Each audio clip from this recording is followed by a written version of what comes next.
human base, human center gitu ya. Makanya pertanggungjawaban ada 2 level. Pertanggungjawaban pertama di pengawasan.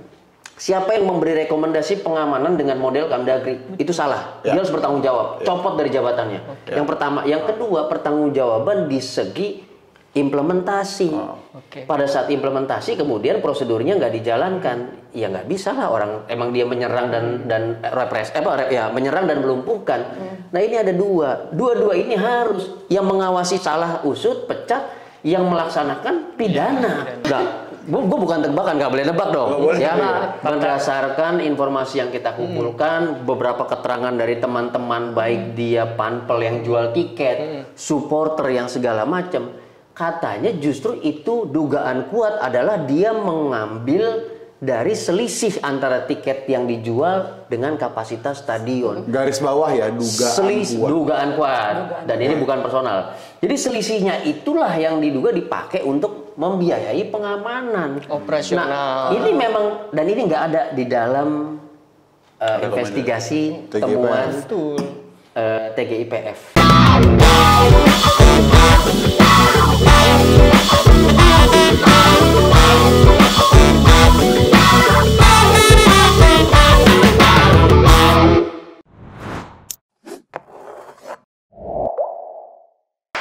Selamat pagi, selamat siang, selamat sore, dan selamat malam. Kapan dan dimanapun kalian mendengarkan dan nonton podcast ini, kembali lagi bersama Hamburger Podcast.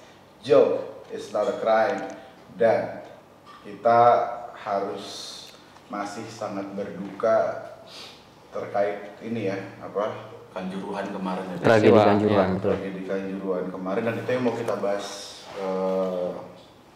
malam ini karena udah jam 8 gitu.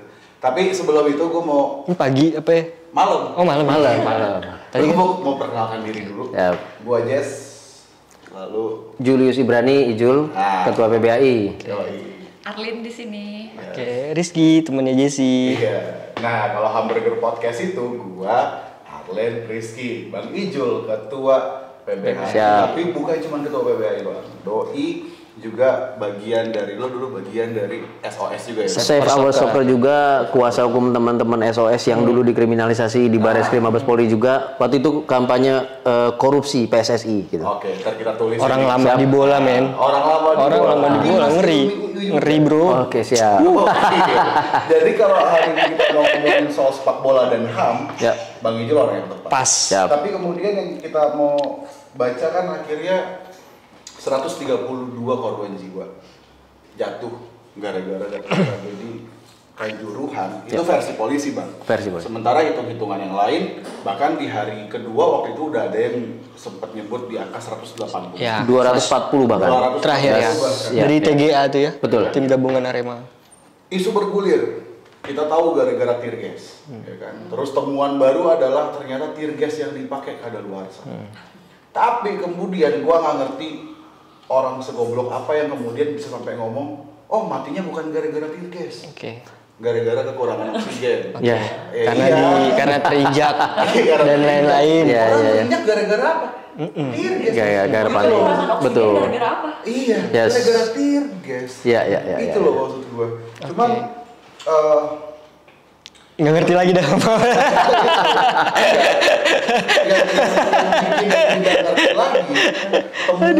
Bukan temuan, rekomendasi atau apa sih yang hari ini keluar? Ya, rekomendasi TGIPF. TGIPF ya. Kan?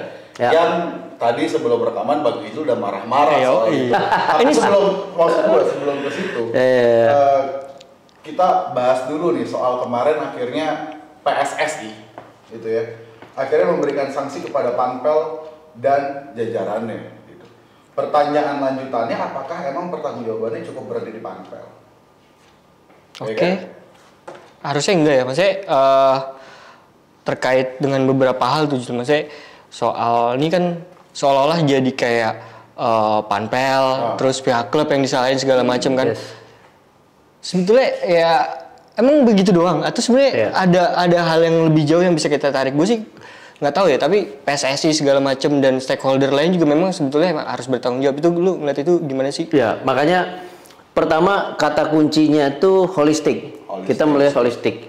Karena ini pertandingan liga tidak berdiri sendiri. Pertandingan ini bagian dari puluhan pertandingan dalam satu konteks yang namanya Liga 1 ya, dengan sponsor bank plat merah. Itu satu. Yang kedua, komprehensif. Kata kuncinya. Kita nggak bisa melihat ini secara parsial, kemudian nggak ngelihat strukturnya, nggak ngelihat regulasinya, nggak ngelihat aktornya. Seolah-olah dia numpukin cuma satu hal, pertandingan di Kanjuruhan saja. Oh, nggak bisa. Kita harus lihat akar masalahnya apa. Gitu. Nah, pertama soal pertanggungjawaban kita bagi dulu nih. Oke, pertanyaan pertama, liga ini bisa berjalan karena ada apa sih? Karena ada satu, izin. Ini dulu kita lihat. Izin ini produk hukum negara dalam konsep hukum administrasi negara yang namanya vergunning. Vergunning. Tulisannya vergunning bahasa Belanda. Intinya ya, dalam ilmu hukum administrasi negara, ini sebuah aktivitas yang dilarang, tetapi karena tujuan tertentu dalam kegiatan tertentu untuk kepentingan tertentu dia diperbolehkan. Nah, dalam konteks hukum Indonesia dia turun lewat pasal 510 KUHP dan pasal 15 ayat 2 Undang-Undang Polri nomor 2 tahun 2002 yang namanya izin keramaian. Kenapa disebut izin keramaian? Karena ada supporter ramai, karena ada pemain dan ofisial ramai di banyak pertandingan ya. Izin itu sendiri proses mengeluarkannya gimana?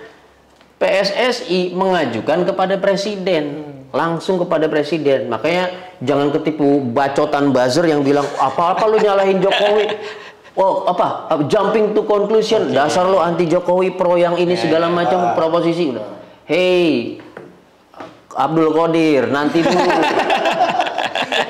Berpikir ilmiah dulu. Tapi gini.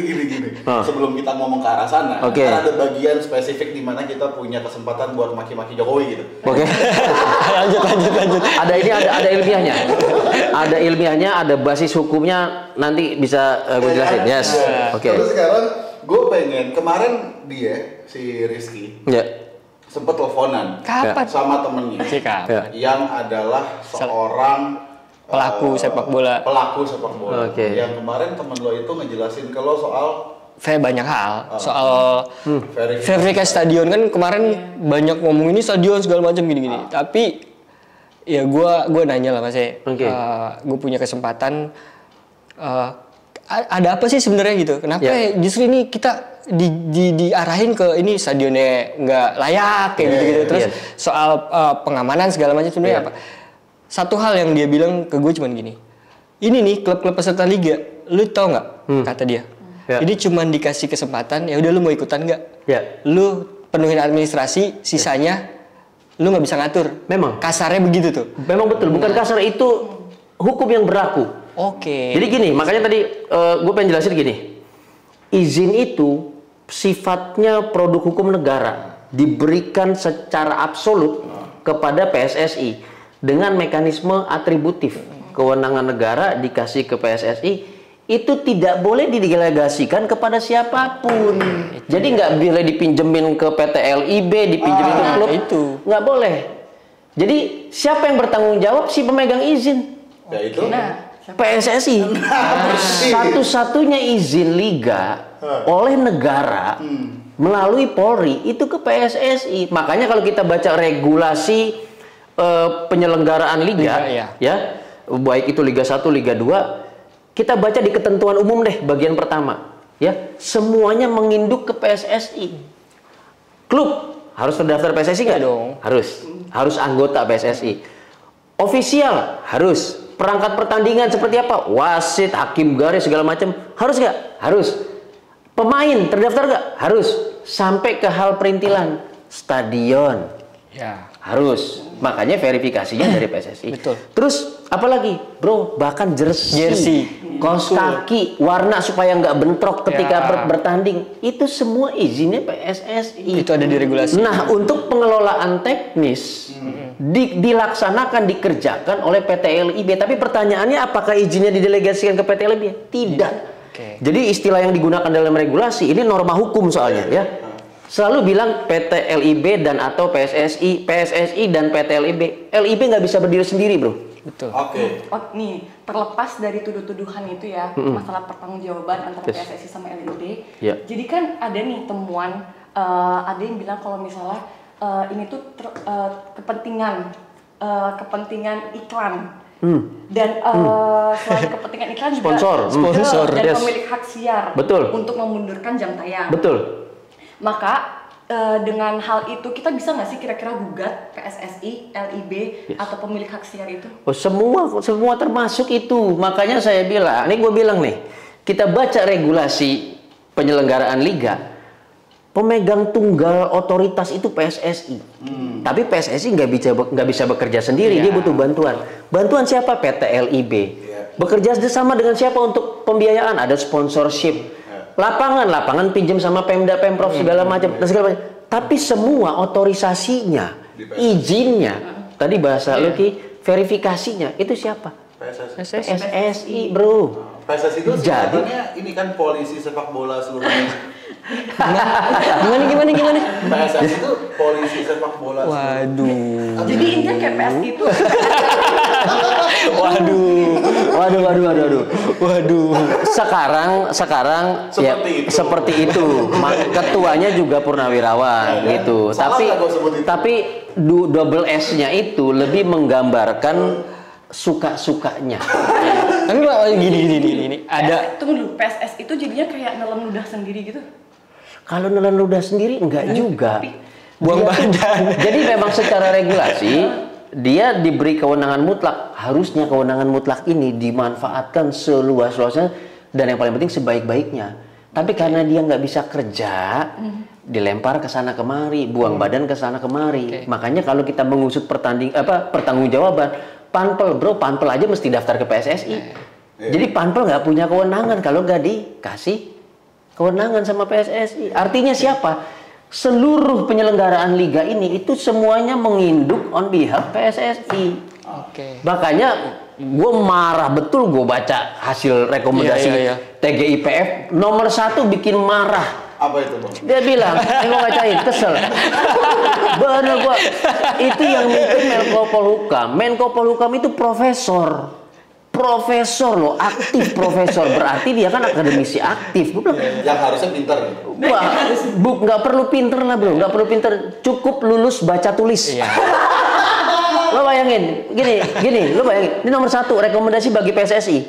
Huruf A, dia bilang secara normatif pemerintah tidak bisa mengintervensi PSSI. Betul. Lah, izin lo itu dalam konsep hukum administrasi negara adalah kewenangan dari kekuasaan diberikan. Lo bisa cabut izinnya nggak? Ya bisa lah. Ya. Kok lu bilang secara normatif nggak bisa mengintervensi? Kan ngaco. Iya. Gitu. Ini baru poin pertama, udah mules gue bacanya. Dengan begini, dia mau bersihin PSSI. Ke belakangnya gue udah bisa tebak kok, dan gue udah baca. Apa tuh? Semuanya. Kepolisian. Nanti kita bahas soal pendekatan kekuatan keamanan dalam negeri, state defense. Ya. State security, bukan human security. Itu udah salah ke bawahnya. Tentara juga salah, TNI disuruh memahami peraturan sepak bola. Locak. Itu kejadiannya sebenarnya mengulang ya di eranya Johar ke eranya siapa? Edi Rahmayadi kan mirip-mirip kan? Kalau bacaan lu kayak gitu. Kegiatan ini repetitif. Kejadian ini repetitif. Kenapa? Tadi pelaku nggak pernah diusut impunitas. Ya. Organisasi nggak pernah dievaluasi. Semua menghasilkan 2 hal. Pertama, peristiwanya pasti terjadi repetisi pengulangan. Yang kedua, pelakunya impunitas bro. Kalau yang kemarin nggak diusut, hari ini gue nggak bakal diusut. Kemarin tragedi Kanjuruhan 240-an orang mereka aman, besok 2000 juga aman. Yes. Itu problemnya. Tapi- Dan hasil rekomendasi ini makanya gue marah betul mengamini untuk orang-orang yang buang badan tadi. Lo logika dari mana? Lo baca undang-undang TNI lewat mekanisme perbantuan. Lo baca undang-undang pertahanan negara. Emang dia boleh bro jaga stadion sepak bola? Enggak boleh. Kok dia bilang disuruh mempelajari peraturan tentang pesepak bolaan? Matilah gua. Iya, tapi gini. Tadi gua Oke. Sorry di gua terlalu. Gak apa-apa. Gua orang lama di sepak bola, bolak-balik Persija juga. Gua marah betul baca begini nih, marah Gua betul. justru pengen mengkanalisasi kemarahan lo, Oke. tapi biar lebih terstruktur aja. Sekarang marahnya ke PSSI dulu. Ini karena bukan syuting TV. Kalau syuting TV gua harus formal. Kalau syuting sama temen gini gua ngeluarin emosi lah. Gak apa-apa. Makanya sekarang marahnya satu-satu. Oke. Sip. Dulu. Cocok. Yang gue pengen marahin dari PSSI adalah begini. Jadi ada regulasi PSSI, ya kan? Soal petugas keamanan stadion yang harus bersertifikasi PSSI. Yes. Oke. Di mana syarat-syaratnya setidaknya itu ada 5. Yang pertama, dia nggak boleh temperamen. Oke. Yang kedua. Itu diregulasi, Cing. Itu diregulasi yang PSSI bikin. Gue udah baca. Gila emang. Udah kulitin itu. Kemampuan komunikasi yang baik. Persuasif terus. Yang ketiga, dia tidak boleh bertingkah laku tidak sopan. Betul. Termasuk ya, gua nggak ngerti deh apa Sopan itu gimana? Ukurannya. Menembakkan gas air mata sehingga ada 200 orang mati, itu tindakan yang sopan atau enggak? Gua nggak tahu. Dan tidak temperamen. Oke. Iya, dan apakah itu tindakan Terukur. yang sopan? Gua nggak tahu. Yang keempat, senjata api dan senjata pengurai massa tidak boleh digunakan. Mungkin menurut mereka gas air mata itu mainan doang, jadi ada apa-apa dibawa. Yang kelima, tidak boleh menggunakan barang agresif kayak helm, masker, tameng dan segala macam. Pentungan juga nggak boleh. Nah, 5-5-nya ini dipatuhi semua nggak sih kemarin? Nah, tepat nggak sih kita bilang kalau misalnya PSSI itu melanggar peraturannya sendiri? oke. Jadi gini, ini makanya kalau kita cuma lihat teknis kejadian, ini sengaja nih. Ini ada pakar-pakar komunikasi yang jahat yang dipakai buat pecah konsentrasi kita buat mikirin kayak gini. Makanya gue bilang gini, satu, boleh nggak seorang atlet taekwondo diadu sama petinju di ring tinju? Petinju cuman boleh mukul, taekwondoin nendang iya, nyikut iya, segala macam iya. Taekwondoin nggak boleh nyikut. Oh, nggak boleh nyikut. Muay Thai boleh. Oke, Muay Thai lah. Atlet Muay Thai kita taruh. Nyikut boleh, pakai dengkul boleh, ngebanting boleh. Terus kita bilang begini ke atlet Muay Thai, lu kok nendang? Kok lu nyikut lu piting? Dia pasti jawabnya apa? Boleh. Emang gue belajarin begini. Kan gua berlatih dan bertanding begitu cara gua. Berarti logika kita yang salah apa? Yang salah itu yang manggil atlet Muay Thai masuk ke ring tinju. Dari mana kita bisa lihat itu? Itu yang tadi gue bilang soal izin. Pada saat Kapolri memberikan izin kepada PSSI untuk penyelenggaraan liga ada 2 hal. Iya, gimana? Pertama izin keramaiannya, yang kedua izin pengamanannya, bro. Itu kuncinya. Pengamanan yang dimaksud oleh Kapolri itu pengamanan dengan pendekatan kekuatan keamanan dalam negeri. Yaitu state defense. Apa itu definisi state defense? Jadi kerumunan sepak bola ini, baik dia pemain, pelatih, supporter, penonton, itu dianggap orang-orang yang mengancam satu kedaulatan negara dari internal dalam negeri. Oke, lawannya dia adalah asing yang menyerang untuk merebut kedaulatan kayak Ukraina sama Rusia. Itu. Tapi kita dianggap kayak orang internal yang mengganggu kedaulatan. Itu yang pertama. Yang kedua, dianggap mengancam keselamatan masyarakat. Ya berarti fisik sehat dan jiwa, menyebabkan meninggal. Pertanyaan gue begini, supporter masuk stadion lipstick aja nggak boleh bawa, bro. Betul. Yang perempuan seringkali tasnya digeledah, dilihat ada bedak yang tempatnya itu ada kacanya nggak? Karena kacanya itu bisa dicopot, bisa mencelakai. Itu ditinggalin di ruang security, bro. Pertanyaannya, dia harmful atau enggak berarti supporter ini? Harmless. Dia nggak punya apapun, barang apapun yang mencelakakan. Itu yang pertama. Yang kedua, dia di ruang tertutup. Lo emang bisa melakukan sesuatu di dalam stadion dalam 3 detik lo kabur? Enggak. Kagak bisa. VIP aja lo mesti muter koridor dulu, turun tangga dulu, ke sana kemari. Nggak bisa. Jadi pendekatan kekuatan dalam negeri yang militerized dan kemudian represif karena untuk menyerang balik dan melumpuhkan, itu udah nggak tepat. Lo taruh stadion sepak bola nggak nyambung. Oke. Seperti atlet Muay Thai lo taruh bertinju di ring tinju sama petinju yang cuma pakai tangan. Jadi titik salahnya di mana? Titik salah di izin pengamanan yang dikasih sama siapa? Kapolri berdasarkan rekomendasi para menteri, Menpora dan segala macam. ACC ujungnya di mana? Di Presiden Jokowi, rapatnya di istana. Jadi bukan karena buzzer anti Jokowi. Jadi kalau kita mau mengurai, itu dari sana, bro. Udah salah orang-orang itu. Jadi bukan soal SOP. SOP ini enggak, ini orang udah salah. Ini udah nggak ngomongin SOP teknis. Udah enggak. Tapi secara fundamentalnya aja Betul, udah salah. bangunannya udah konkretnya ngomongin regulasi PSSI tadi menarik. Regulasi PSSI terkait dengan pengamanan itu menginduk ke FIFA. Iya. Oke. FIFA mengatakan nggak boleh ada alat ya pentungan helm apalagi tear gas sama senjata api. Kenapa? Itu makna pendekatannya berarti bukan keamanan dalam negeri, tapi pendekatan ketertiban umum. Kalau didefinisikan ke struktur kelembagaan negara kita, siapa dia? Satpol PP. Iya. Nah, tapi kalau FIFA kan mendorongnya tuh kan semacam civil guards atau steward. Jadi dia di bawah PSSI.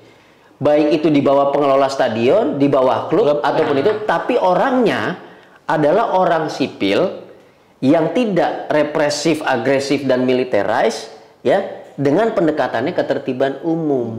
Makanya kalau di English Premier League atau di liga-liga Spanyol, mereka warga sipil masuk, dilatihnya untuk apa? Untuk satu persuasif. Yang kedua untuk apa? Untuk tadi dia pasang human border ya, namanya pagar betis untuk menjaga agar kerumunan tidak masuk. Seketika kerumunan itu masuk dan ada serangan, masuklah pendekatan pro justisia, criminal justice system. Karena pemukulan itu tindak pidana, bro.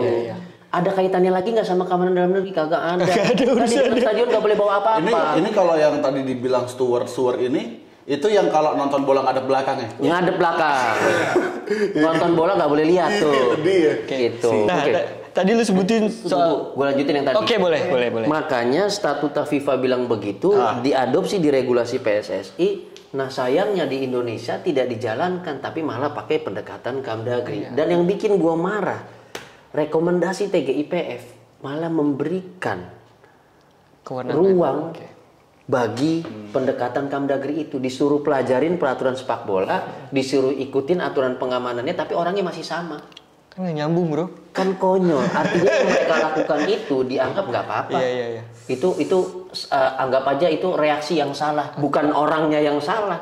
Karena menurut regulasi, menurut undang-undang, nggak seharusnya ada Polri dan TNI di dalam stadion sepak bola. Itu maksud gue. Sebetulnya secara kalau kita cuma ngomongin regulasinya itu udah benar. Regulasi PSSI yang tadi itu. Sudah benar, undang-undang kita juga udah benar. Menginduknya pun ke FIFA. Betul. Yang pendekatannya memang pendekatan human base, human center gitu ya. Makanya pertanggungjawaban ada dua level. Pertanggungjawaban pertama di pengawasan. Siapa yang memberi rekomendasi pengamanan dengan model Kamdagri itu salah. Dia harus bertanggung jawab, copot dari jabatannya. Yang pertama, yang kedua pertanggungjawaban di segi implementasi. Pada saat implementasi kemudian prosedurnya nggak dijalankan, ya nggak bisa lah, orang emang dia menyerang dan menyerang dan melumpuhkan. Nah ini ada dua ini harus yang mengawasi salah usut pecat, yang melaksanakan pidana. Itu bukan cuma dipecat mutasi. Enak banget, mutasi masih bergaji, bro, masih berposisi, tapi pidana. Oke, itu kesimpulannya, teman-teman. Yang mana? Selamat malam. Masih panjang, bro. Enggak lagi tahu-tahu kesimpulan gitu maksud gue. Nanti. Itu dari satu hal. Itu baru gagasan. Kadang-kadang lanjut. Kita kan janji sampai hari Minggu bahas ini. Nginep dong, kita bikin tenda. Banyak hal. Jadi itu baru pendekatan normatif. Nanti kita bahas yang pendekatan soal pentersangkaan benar atau enggak. Kita kulik di situ. Tapi gimana? Itu Jul? Soal pendekatan Kamdagri, penggunaan gas air mata masih terjadi segala macam di peristiwa kemarin, bahkan kemudian ya dibenarkan juga kan sama TGIPF bahwa itu adalah penyebab utama dari ratusan nyawa yang harus hilang gitu kan, segala macam kan. Nah, Terus kemudian ada rekomendasi lagi soal itu masih mungkin dilakukan di pertandingan berikutnya karena masih diberikan ruang gitu kan. Sebelum itu tuh. Nah, maksudnya padahal sebelumnya maksud gue di Kapolres Malang tuh di video narasi gue lihat bahwa ada seruan buat jangan eksesif ya pendekatannya segala macam. Tapi ternyata di lapangan kejadian juga gitu. Nah itu gimana tuh, Mang? Nah, jadi pendekatannya itu kan soal teknis ya. Kalau kemarin di ruang tertutup. Iya. Makanya sebelum itu ya kayak kalian tuh pernah nggak sih kena gas air mata? Karena jujur ya, aku pernah pas masih SD. Dan itu pas itu sama gue SD. Iya, serius? Gue pertama kali ngerasain SD. Nah, karena pas itu di sekolahku itu kayak di sebelahnya sih, di jalan sebelah itu sekitar jarak 200 meter nih, padahal 200 meter jaraknya dan itu kayak kena dari angin-angin doang, itu kayak mata udah perih. Itu kena angin kan? Iya, itu padahal kena angin. Kan? Angin dan ya? itu udah perih. Gua 2019 Bang reformasi di korupsi. Ya. Itu gas air mata, posisinya gue diri di sininya tuh yang separator busway yang di jalanan itu, gas air matanya ditembak ke situ, mantul jatuh persis di depan gue. Di depan kepala gue tuh. Wow, itu kan pedih banget. Ya. Tapi itu kan ruang terbuka maksudnya. Ya. Itu aja gue udah kayak ngerasa anjing mati nih gue karena sakit banget Sesat di dada. ya, gue juga sama itu. Mata perih dan meskipun kemudian ditemukan malamnya gitu si Fatia ngefotoin kan ternyata dia ketemuin selongsongnya itu gas air mata yang udah kadaluarsa. Yes. Wah, ini berarti memang udah kejadiannya bukan kemarin doang kan? Ini memang sudah kayak apa ya? Kayak kultur gitu. Satu orangnya sama, tugasnya memang menyerang dan melumpuhkan. Itu mesti kita sadari dulu secara regulasi. Mereka memang tugasnya menyerang, melumpuhkan, bukan mematikan. Betul. Nah makanya tadi seorang ngerasain, gue pernah SD gue ngerasain. Memang lagi lewat karena dulu gue aktif main bola kesana kemari sampai jauh-jauh gitu kan. Jadi gue nggak ngerti dulu apa mungkin demo kali ya. Tapi memang di jalan raya itu gue lagi di angkutan umum bis gede waktu itu patas. Gue di dalam, aduh ampun mau mati gue rasanya. Ruang tertutup tuh ya, Satu. Hidung tuh kayak meledak, kayak dari dalam tuh ada yang dan panas. Itu. Akhirnya kita buka mulut. Begitu buka mulut, mati tenggorokan masuk. Malah bikin muntah. Batuk-batuk dan muntah.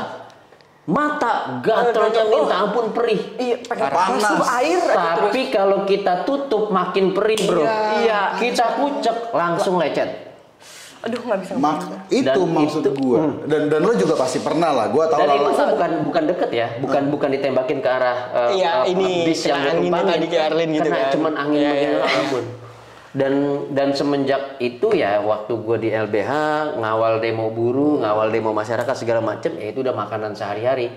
Dan memang untuk mereka yang belum pernah, nah ini yang kemarin kita investigasi yang menyebabkan berdesak-desakan, berinjak-injakan sampai sesak napas, kenapa? Panik. Karena buat orang pertama kayak gue dulu inget gue waktu SD gue pertama kali kena, gue panik jatuh ke banting segala macem. Akhirnya apa? Benjot, tangan keseleo, apa segala macem. Iya, pasti. Setelah itu gua aktivis mahasiswa, gua di LBH Jakarta dan segala macem. Itu kita udah biasa, rulesnya kita udah tahu, ambil odol taruh di sini, taruh di sini. Bawa anduk basah. Abis itu tahu nggak yang paling penting apa? Apa tuh? Tadi anduk basah, lo ambil tuh selongsong, lo tutup, anyep dia. Tapi itu cuma bisa dilakukan orang yang berpengalaman. Orang yang udah gua pun bisa melakukan itu setelah puluhan kali menghadapi gas air mata. Tapi maksud gua, kalaupun lu sama gua nih Bang ya, kita nonton di Kanjuruhan, kita juga nggak bakal expect ditembakin gas air mata. Orang nonton bola bukan lagi demo. Belum selesai. Gua menghadapi itu waktu kecil di dalam bis. Pas gua jadi aktivis di kampus di LBH Jakarta, itu semua di ruang terbuka, Bro. Jadi kita kabur sedikit, nggak kena asapnya, aman kita. Bisa nyari air. Makanya Kanjuruhan ruang tertutup. Betul. Makanya penanganannya itu kok sama kalau lagi demo gitu loh. kan demo ruang terbuka gitu kan, nih kan Iya. juruhan ruang tertutup, tapi penanganannya itu kayak disamain sama orang lagi demo. Iya. Padahal kan lagi nonton bola. Enggak, maksud gua apakah memang mereka nggak bisa ngebedain mana, pokoknya kalau ngelihat keramaian pokoknya dilihat kayak musuh aja. Kan kayak jadi kayak seolah-olah kayak gitu kan. Memang betul. Demonstran rame nih. Memang betul. Dilihat sebagai musuh. Iya. Orang nonton bola bawa anak kecil, bawa Iya, iya. orang tua, bawa balita, bawa bayi. Rame nih, tetap dilihat musuh. Kan goblok. Dan itu rata ya bro, maksudnya penembakan tear gas tuh Itu regulasi, makanya kan gue bilang pasca reformasi ini diskusinya panjang nih.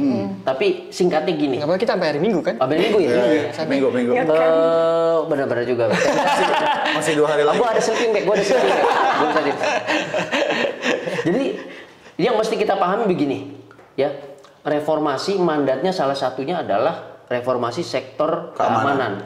ABRI kita pisahkan, militarize itu TNI, Ya. artinya ngomongin perang dan non perang, tapi kata kuncinya tetap perang. Iya, perang. Berarti dia defense, state defense, berarti dia rezimnya pertahanan. Yang kedua keamanan dalam negeri, gitu loh. Ini nuansanya sama, bedanya musuhnya dari luar atau dari dalam, nasional atau cuman beberapa provinsi, kabupaten, kota segala macam. Nah, yang keamanan dalam negeri itu dikasih ke Polri, bro. Lewat siapa? Satuan Brimob, Densus 88 dan segala macam untuk terorisme, dan makanya pendekatannya kan kayak tentara, ya kan? Iya. Jadi kalau kita lihat turunannya ke bawah di bawah Undang-Undang Polri, ya, lu ngomongin nih Perkap 16 2006 tentang pedoman pengendalian massa, Perkap 1 2009 kekuatan dalam tindakan kepolisian, lalu Perkap nomor 8 2010 tata cara lintas ganti dan cara bertindak penanggulangan huru-hara. Pendekatannya semuanya sama. Jadi kalau lu bilang kultur, bukan Ki. Ini regulasi yang membenarkan itu.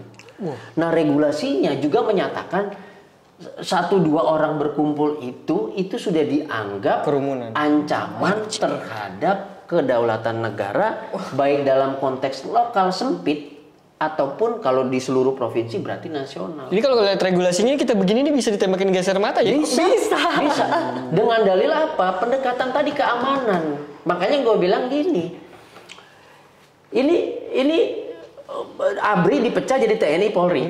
Dipecah namanya doang, bro. Fungsinya masih sama kayak zaman dulu. Ngelihat warga berkerumun sedikit, bubarkan secara paksa dengan mekanisme serang lumpuhkan. Iya. Itu yang bahaya. Padahal clear dalam konteks HAM ya, ICCPR.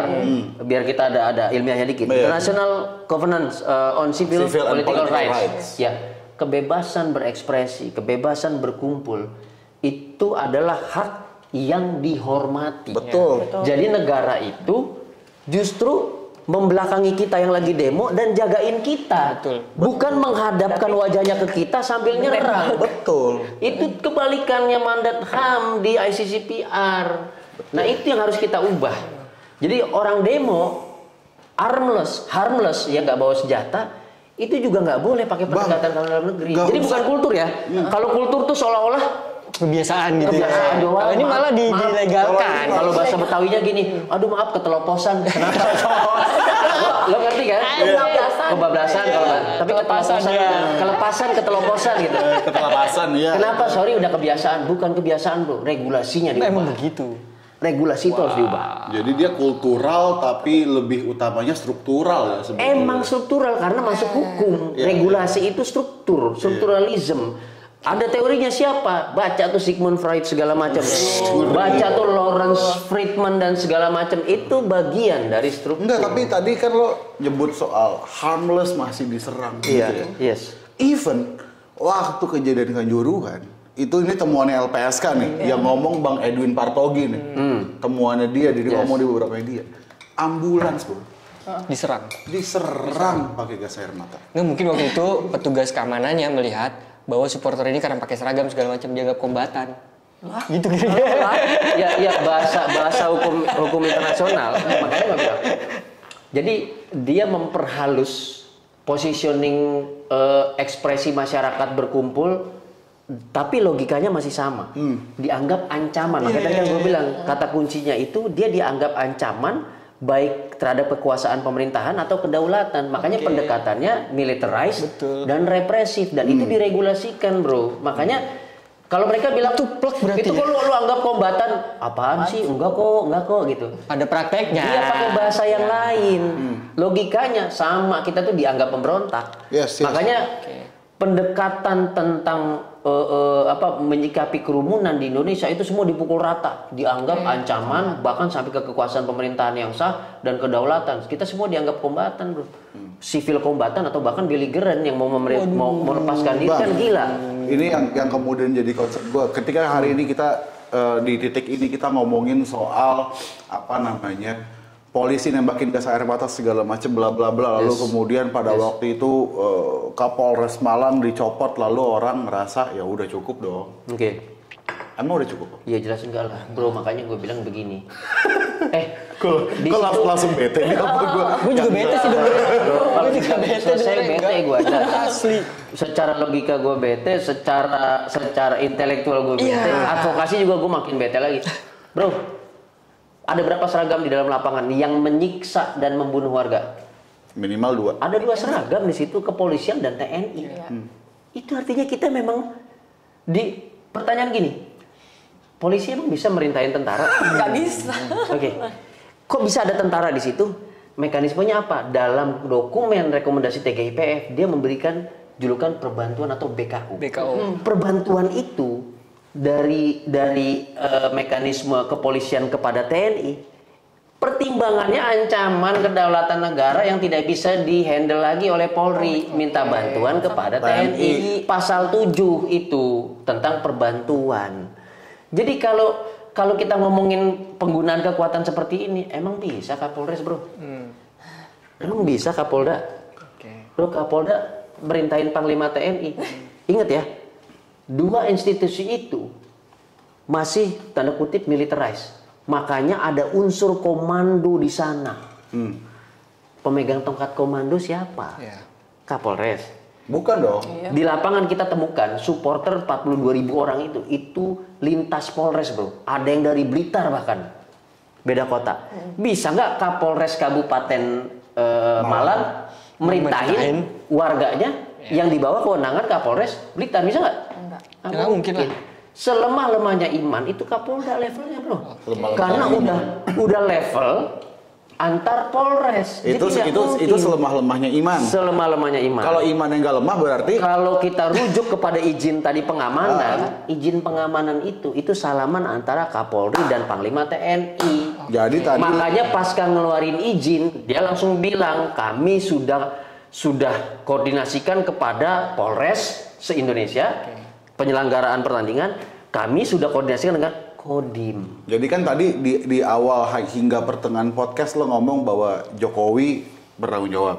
Ya sudah pasti. Sekarang selain Jokowi berarti ada Panglima TNI dan Kapolri. 3 orang ini yang ada Menpora juga. Oke, 4. Ada waktu itu bahkan diundang Kemenkes sama BNPB juga. 6. Gitu. Setahu gue Menko Polhukam juga tahu. 7. Siapapun yang terlibat di situ. Dan yang paling penting siapa? Yang ngajuin izin siapa, bro? Siapa? Ketua PSSI. 8. Makanya logikanya aneh. PT LIB direkturnya tersangka, tapi yang memberikan pekerjaan kepada PT LIB, Ketua PSSI nggak tersangka. Jadi 8 orang yang paling itu yang bisa gue identifikasi. Sampai sekarang gue coba cari dokumen rapat di istana itu sama dokumen rekomendasi TGIPF. Bukan TGIPF, dokumen rekomendasi kementerian dan badan untuk Kapolri dalam kerangka memberikan izin liga. Tapi kalau soal mekanisme dan metode pengamanannya itu di Panglima TNI dan Kapolri. Makanya disebut sama Mahfud dalam TGIPF rekomendasi itu mekanisme perbantuan BKO. Itu level nasional, bro. Jadi nggak bisa di lokal. Tapi itu gratis, Bang. Maksudnya si Panglima TNI sama Kapolri ya udah nih, pakai nih gue pengamanan itu gratisan. Gratis. Kan ditanggung negara kan? Secara normatif ditanggung negara. Iya. Ini kurang ajar nih. Cara mancingnya ini orang. Gue jadi berasa nonton acara somasinya Deddy Corbuzier gitu. Abis stand up-nya ngobrol, besok tersangka. Tapi nggak apa-apa. Ini ada basisnya. Ya, dalam kerangka freedom of speech dan bukan personal. Nih, gue disclaimer dulu biar nggak tersangka. Iya. Freedom of speech itu pertama. Yang kedua bukan soal personal tapi kelembagaan negara. Ya, kita lihat beberapa publikasi teman-teman supporter tentang penjualan tiket. Waduh. Nah, kemarin juga kita bertanya-tanya, dan ini bukan cuma di Kanjuruhan loh. Kenapa selalu ada problem tiket yang dijual itu melebihi kapasitas dari stadionnya? Pertanyaannya, PSSI punya budget nggak untuk pengamanan secara spesifik? Oke. Negara punya budget nggak di dalam budgetnya Polri yang masuk APBN, di dalam budgetnya TNI, dalam APBN itu lagi kita cari dokumennya. Sepanjang pengamatan kita BBHI, gue juga pribadi, ternyata nggak ada budget itu bro. Terus pakai apa? Pengerahan itu pakai apa? Nah, tebakan lo.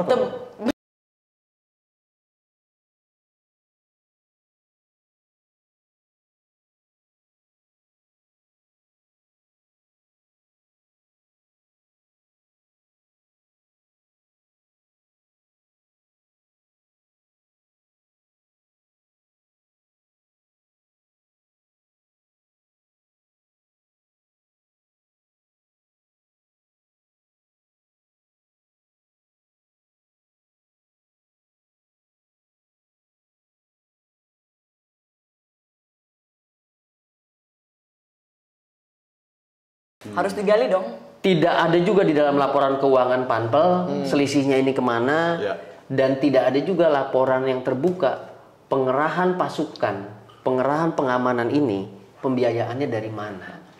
Itu yang harus kita kejar. Kapasitas sesi Kanjuruhan itu berapa sih sebetulnya? 38.000 maksimal. 38.000 maksimal. Kemarin itu kan penonton. Tunggu dulu, nggak sampai di situ dong, bro. Ini belum di teknis itu tuh. Kita masih pandemi. Iya. Kenapa Kemenkes dipanggil untuk memberikan rekomendasi pada saat izin liga awal? Kemenkes mintanya apa sih? Ya. Berapa persen? Social distancing. Artinya boleh nggak 38.000 semua itu dijual? Ya enggak lah Nggak seharusnya. boleh. Kita sampai sekarang masih jaga jarak nggak sih bro? Ya. Masih social distancing nggak sih? Masih. Emang udah dicabut kita? Belum. Status pandeminya? Belum. Bahkan masih harus antigen. Kalau Antigen, misalnya apalagi dong peduli lindungi lah yang PBI Iya, gugat. Masih nggak? Tak masih nggak? Masih. Social distancing bro. Nah, Jadi boleh nggak tuh 38.000 tiketnya dijual? Ada nggak nih di dokumennya TGPF? Belum ada. nggak ada. Belum ada. Nggak ada. Jadi Jangan ngomong belum ada, emang nggak ada. Emang nggak ada, udah kejadian. Udah kejadian. Jadi post factum sudah tidak ada. Yes. Harusnya nggak boleh stadion kapasitasnya 100% dijual. Kenapa? Social distancing. Berarti harusnya maksimal 75% lah ya. Nah, gue nggak tahu kesepakatan terakhir dengan BNPB dan Kemenkes seperti apa. Tapi waktu itu, ini kan sepanjang sejarah, baru kali ini per 2021 kalau nggak salah ya, liga pertama pasca pandemi itu 2021 ke 2022, ya kan? Iya, 2022. Itu melibatkan Kemenkes dan BNPB terkait dengan rekomendasi kerumunan massa penonton. Makanya 2021 pertama tanpa penonton dulu kan. Bubble. Bubble. Gitu-gitulah. Akhirnya sekarang mulai apa namanya? New normal. Ya. Tapi nggak boleh 100% tetap, bro. Nah, pertanyaannya kan tadi balik ke tadi itu.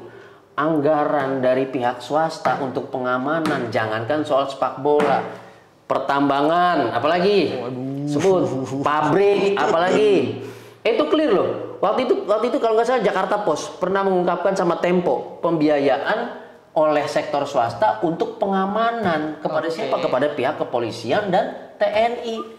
Jadi jangan kaget kalau ini terjadi juga di sepak bola. Gue pikir selama ini Itu regulasi bukan, itu kultur. Gue pikir selama ini kepolisian Republik Indonesia itu digaji oleh negara. Ternyata Betul. Ternyata Bagian itu betul digaji negara. Jadi dia digaji oleh negara dapat yang tadi juga. Ya, Enak jadi polisi ya. Dapat bonus juga. Makanya kan dalilnya. Mungkin kalau dibilang kalau di kita nih Bor, side job. Side job. Freelancer. Iya. Apa ya? Kali-kali abis ini gue dikasih side job apa PBHI. Jadi bahasa internalnya bukan side job. Apa tuh? Pengamanan khusus. Waduh. Pengamanan Pengamanan khusus. khusus. Tapi pertanyaannya kan pengamanan khusus ini sifatnya insidental, benar nggak? Iya. Nggak mungkin dong. Masa kejadian khusus direncanakan udah bukan khusus dong bro. Rutin namanya kan gitu. Makanya dia nggak bisa masuk di mekanisme keuangan negara. Undang-undang nomor tahun 2008 tuh tentang keuangan negara. Sifat insidental itu di recover kemudian. Nah terus pada saat kejadian pembiayaannya gimana? Nah terus pinter-pinter lo dia tuh nyari tuh. Talangin dulu gitu. Itu yang harus diusut karena itu jadi faktor. Sistem Makanya kalau kita lihat mekanisme perizinan liga waktu itu sepaket izin keramaian dan pengamanan ini nggak bisa disingkirin bro. Artinya ini udah satu paket lu ngedil. Nah ini yang harus diusut, dugaan kuat ini harus diusut. Dari dulu kita udah ngomong. Ada IO-nya ya? Ada lah. Kan jasa bro. Fokus kita udah kelamaan. Udah jam segini, udah saatnya. Yang harus ditanyain selanjutnya adalah gini, yang bikin gue penasaran. Pendekatan keamanan. Yes. Yang dari tadi kita identifikasi sebagai masalah gitu. Yes. Yang harusnya dilihat sebagai ketertiban umum ternyata dilihat sebagai pendekatannya Kamdagri. Kemudian akhirnya lo bawa gas air mata, akhirnya lo bawa senjata tajam, bawa pentungan dan segala macam. Itu kan kemudian tercatat juga bahwa kejadian serupa yang penggunaan pendekatan yang salah yang kemudian mengakibatkan adanya supporter yang tewas dalam peristiwa pertandingan sepak bola itu kan bukan baru pertama kali. Betul. Dia apal nih, apa aja waktu itu, Bang? Banu Rusman terakhir tuh kan, yang dia ribut yang 97 dong. Lu belum lahir 97 ya? 97, belum. Gue 98. 97 tuh liga sponsornya itu nggak boleh kita sebutin karena rokok. Liga K itulah pertama kali tear gas dipakai. Oke. Nah, Nanti gue ceritain karena gue tahu cerita itu. sebenernya gue nggak mau panjang-panjang tuh. Nyebutin korbannya jauh banget. Terakhir kan yang ini kan, yang The Jack dipukulin. Betul. Iya kan? Yes. Fareza. Bis Fareza kemudian Banu kan, kayak gitu-gitu. Banu Rusman. Banu dan itu kan semua keterlibatan petugas keamanan ya. Betul. TNI dan Polri, betul. Nah itu tadi udah disebutin sama Ijul soal impunitas segala macam. Yes. Itu apa sih sebenarnya? Apa yang bisa dilakukan gitu maksud gue? Enggak, maksudnya gini, kalau kita mengidentifikasi kematian-kematian yang sudah berulang ini sebagai akibat dari penggunaan pendekatan keamanan yang bermasalah, maka solusinya tuh apa? Apakah memang jangan-jangan kata security-nya itu sendiri sudah bermasalah karena udah nggak secure? Karena dia sudah nggak secure gitu. Kalau gitu, apa penggantinya si security ini gitu? Dan kemudian di sekarang makin akhirnya kan bola saljunya makin besar ya. Di Kanjuruhan kemarin terakhir sampai ratusan segala macam. Setelah sebelumnya 1-2 satu aja udah terlalu banyak. Iya, satu aja terlalu banyak. Dan ini 200 gitu. Itu berarti bukan ada yang salah, berarti memang salah. Makanya gue bilang gini, kenapa sih gue mention 97? Kita udah reformasi belum 97? Belum. Presidennya siapa? Soeharto. Gua mau mencontohkan pertama kali penggunaan tear gas itu di liga itu 97. Dia tembak ke masa yang waktu itu masanya bentrok antar supporter, ribut fisik tangan, ya. Ditembak tear gas. Lo tahu yang pingsan dan mabuk di stadion siapa? Pemain di lapangan, bro. Tear gasnya ke tribun, kena angin, yang mabuk muntah-muntah pingsan itu pemain yang di lapangan. Karena anginnya. Dan itu cuma 1 kali tembakan. Ingat, catat. 1 kali tembakan ke tribun, kena angin, 22 pemain lepar, kolaps, pinggir. Ingat ya, itu zaman Soeharto. Pendekatannya, kalau Soeharto kan rejim otoriter. Kita masih udah ada TNI Polri belum? Belum ada. ABRI. Emang sekarang bukan rezim otoriter? Nah, katanya bukan. Katanya bukan. Tapi Orba juga sama-sama Orba. Orang baik. Orde baru orang baik. Orba. Tapi gue ceritain tahun 97 itu artinya menggambarkan seragam yang sama meskipun dipecah 2. Artinya itu orang yang sama. Artinya pendekatannya masih sama. Militarized and repressive. Jadi kalau kita pertanyaannya ini gimana sih? Artinya pasca 98 cuma ganti kostum. Masih sama orangnya, masih sama institusinya, cuman dipecah 2 doang bagi kantor, ya. Akhirnya apa? Pendekatan dan kemudian represifnya sama, militerisnya masih sama, bro. Kita belum selesai dalam konteks reformasi sektor keamanan, baik itu di kubu TNI atau di kubu Polri, dua-duanya masih pakai militarized, and repressive. Selama mereka masuk ke dalam stadion sepak bola, jangan harapin tiba-tiba santun, tiba-tiba persuasif. Enggak, karena fungsi mereka adalah menyerang dan melumpuhkan. Makanya gue waktu itu ngobrol sama teman-teman jurnalis, Bang, solusinya apa Bang? Solusinya manusianya jangan sampai masuk lapangan, titik. Jangan sampai atlet Muay Thai lo taruh di ring tinju. Udah pasti nendang nyikut banting. Jadi udah salah di titik itu. Nah kalau kita mau kembali kepada struktur institusinya, bro, ada nggak sejarahnya institusi ini direformasi? Belum. Nggak pernah ada. Artinya dia menyebabkan repetisi karena dianggap pelanggaran-pelanggaran HAM-nya, tindakan-tindakan represinya tidak pernah dipersalahkan, dianggap benar. Karena kan nggak pernah dievaluasi, nggak pernah diadili. Satu. Yang kedua, ini kemudian menjadi kultur. Jadi siapapun yang menjadi pelaku nggak akan diusut dan menjadi kebal. Itulah impunitasnya. Yes. Makanya kalau masih sama Berulang ada terus. di lapangan, jangan harapkan berhenti, bro. Waduh. Itu pasti masih sama.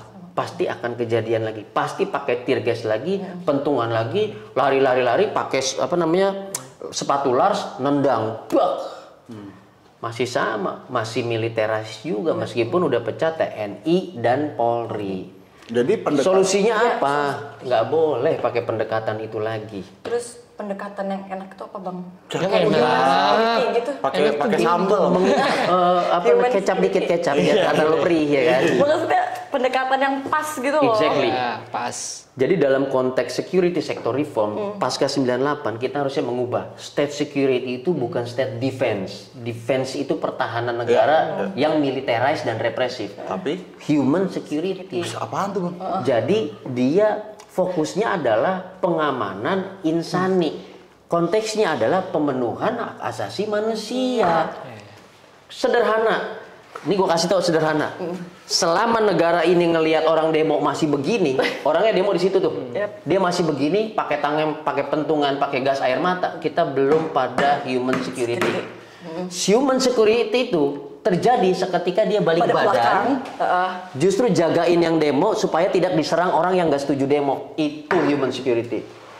Jadi sampai kapanpun aparat negara, polisi, satpol pp, tentara belum berbalik badan menjaga yang demo, artinya masih state defense, state security yang anti hak asasi manusia. Itu kuncinya.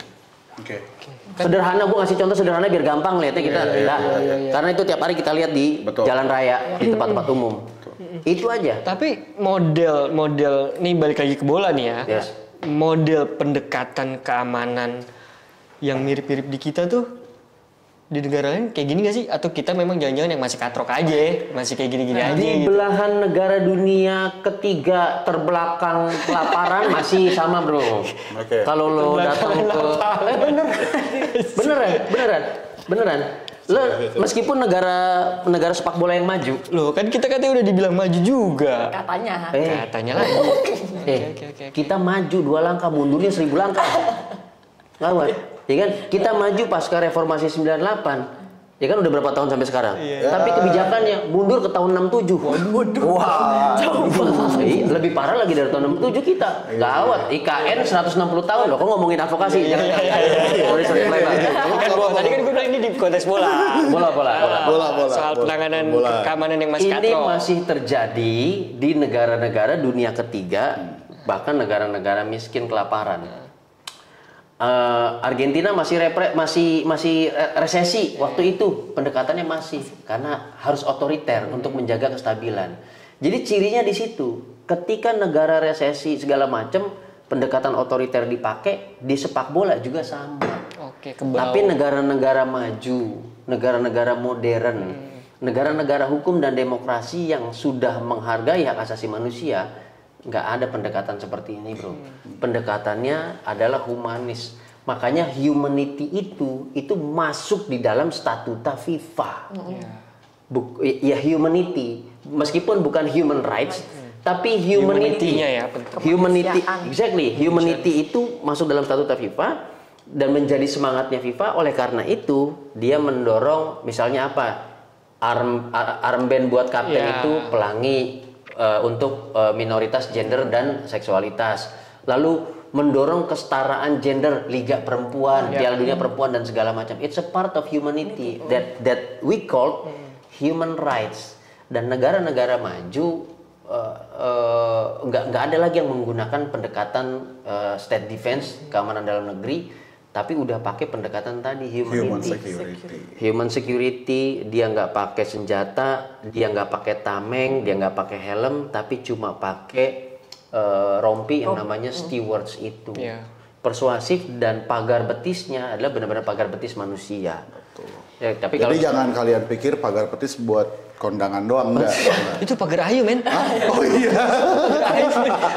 Juga ada pagar betis di kondangan. Tiba-tiba pagar betis kondangan. Ini ada perampok makanan apa?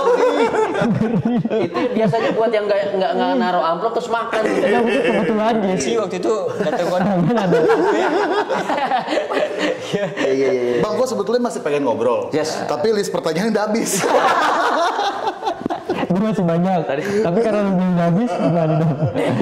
Oke, jadi soal pertanggungjawaban ini mungkin teknis kan.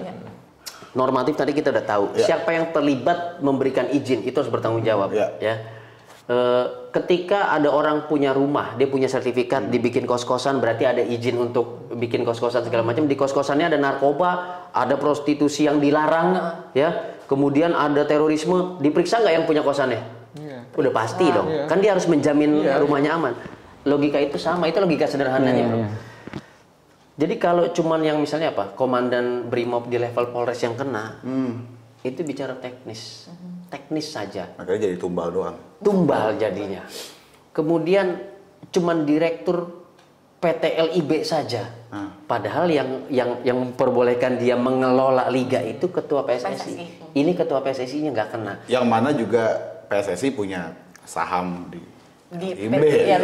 Pemilik. Makanya kan kita bilang itu on behalf dan atas nama PSSI semua. Jadi makanya gue bilang selama 2 klaster pertanggungjawaban ini nggak kena, cuman teknis doang, pidananya ini berarti tumbal. Ya, satu teknis, bukan berarti mereka nggak bersalah.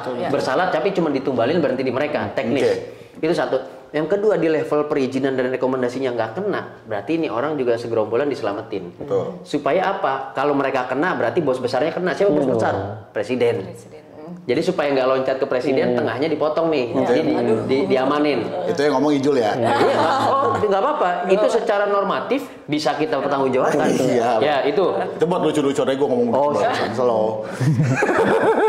Soalnya yang acara Deddy Corbuzier gitu juga. Besoknya jadian. Itu secara normatif bisa gue pertanggungjawabkan. Kenapa mesti sampai ke Jokowi? Nah kemudian dan jangan lupa.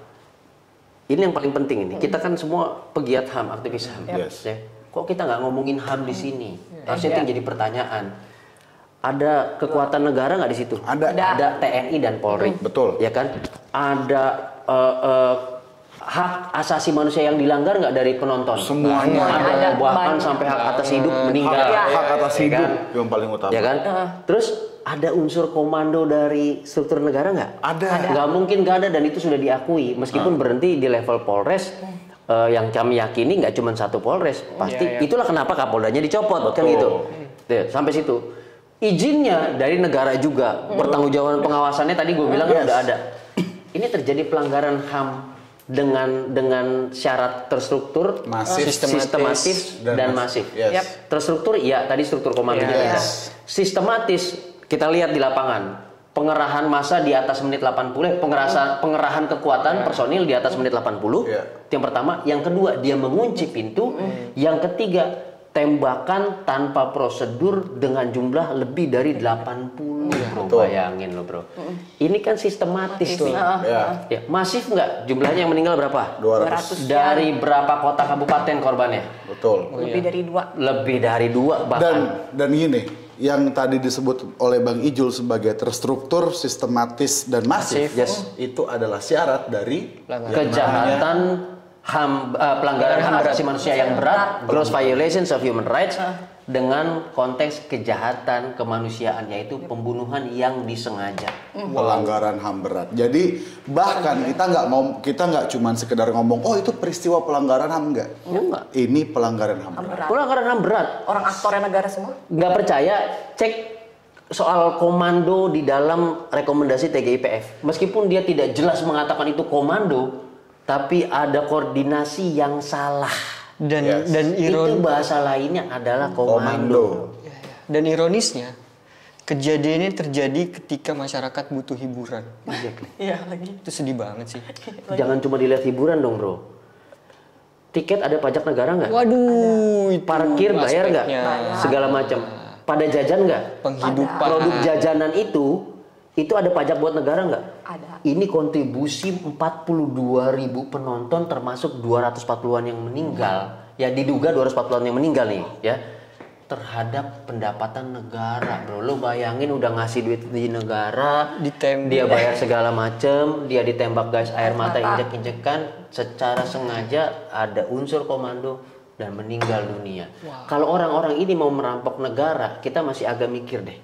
Tapi ini malah orang yang bayar pajak ke negara pada saat nonton. Berkontribusi Lo itu. gila nggak lo? Buat negara. Makanya gua geram. Jadi bukan semangat, emosi gue tuh, amarah gue tuh betul-betul meledak ini. Giliran koruptor cengenges, hukuman dipotong terus. Ya. Ini orang lagi menyumbang devisa. Bukan devisa sih namanya. Pendapatan negara. Sorry. Dari Negara. sektor pajak atau mungkin BNPB, ya kan, penerimaan non pajak. Dari mana? Dari retribusi, jajannya mereka segala macam, beli tiketnya apa segala macam. Kan lo malah lu bunuh gitu. Aduh. Dan ingat tadi poinnya, ini harus ada yang menegaskan bahwa ini pelanggaran HAM berat, kejahatan kemanusiaan, pembunuhan yang disengaja dan direncanakan. Karena kenapa kita bisa ngomong itu pembunuhan yang disengaja? Karena nggak mungkin polisi nggak tahu efek gas air mata itu apa. Iya, itu ada dua, ada polisi, ada tentara, komandonya nasional. Masa dua-duanya nggak ngerti? Nggak mungkin. Gue jadi penasaran orang-orang itu waktu sekolah begitu gimana nih? Memang perintahnya begitu. Waduh. Kan seorang atlet Muay Thai ya nonjok, mukul, nendang pakai dengkul, pakai sikut, ngebanting, bro. Makanya kan yang salah yang ngomandoin mereka untuk jaga di ring tinju itu udah salah.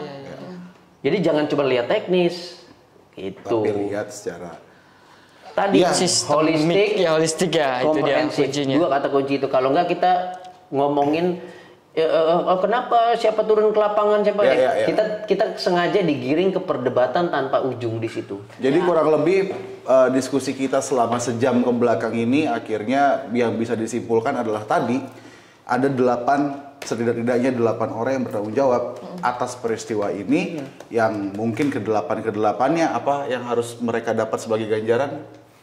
Ada konteks dia harus dipecat dari jabatannya, yang tadi klaster tentang pengawasannya, ada klaster pemidanaannya untuk teknis di lapangannya, dan yang paling penting unsur komando ini harus ada pertanggungjawaban karena ini masuk kategori pelanggaran HAM berat. Ini udah beda lagi. Itu yang pertama, yang kedua bahwa tadi sudah ada unsur yang terpenuhi di sisi terstruktur, sistematis dan masif. Itu adalah pelanggaran HAM berat. Dan yang ketiga yang paling terutama adalah 240 nyawa yang sudah melayang, dia harus dibayar dengan tuntas bagaimanapun caranya. Dan untuk itulah kita bikin podcast hari ini. Semoga bisa berkontribusi buat penuntasan kasus Kanjuruhan. Sekian, sampai jumpa. Bye. Jangan trauma nonton bola. Jangan trauma nonton bola, tapi jangan dukung TNI Polri masuk ke stadion sepak bola. Dan jangan salahkan supporter. Oke. Yep. Bye. Ngeri ya. Ngeri. Ngeri.